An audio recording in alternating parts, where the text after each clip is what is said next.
Our search for the communication room took us deeper into the ship. We avoided detection by hiding in shadows and moving silently. Finally, we found the communication center. The room was filled with advanced equipment, and we quickly got to work. The woman tapped into the system, trying to bypass the security protocols. "I think I've got it," she said after a tense few minutes. "We can send a message now."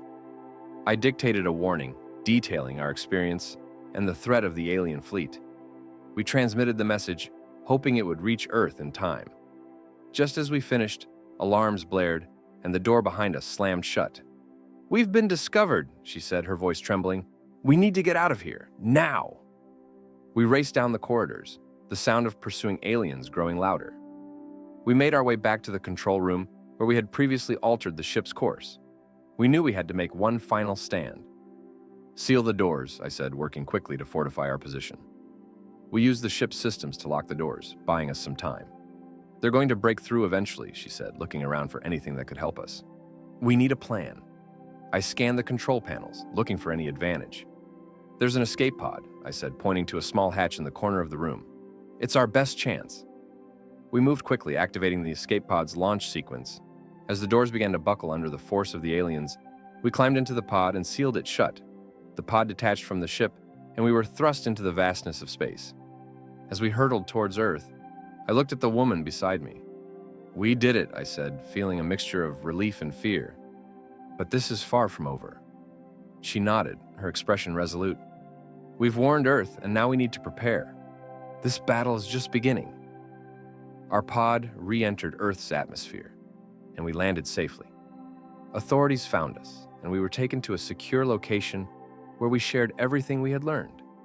Our warning had been received, and preparations were already underway to defend against the alien threat.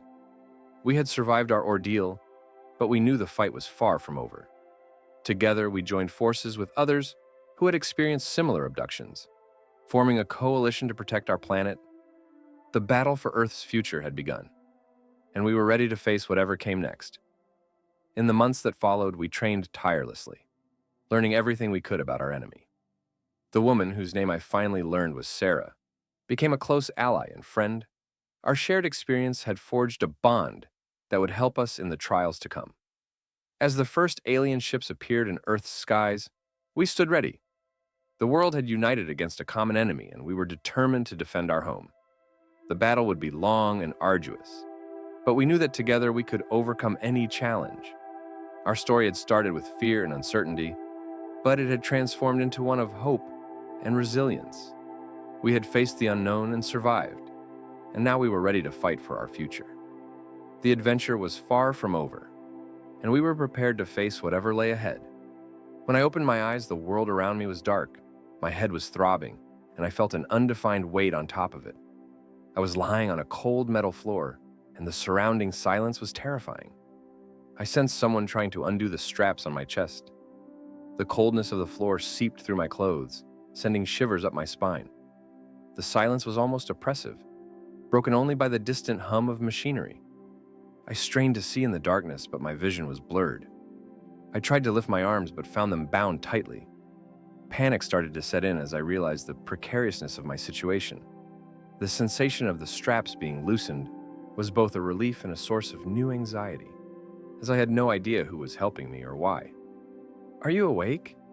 The voice was unfamiliar, tense, and hurried. As the hum in my head grew louder, I tried to understand where I was. I couldn't remember who this person was or how we had ended up here.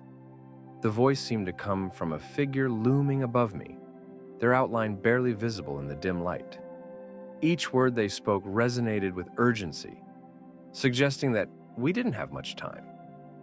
My mind raced, trying to piece together any fragments of memory that could explain my current predicament. I felt a dull ache in my limbs, as if I had been restrained for a long time.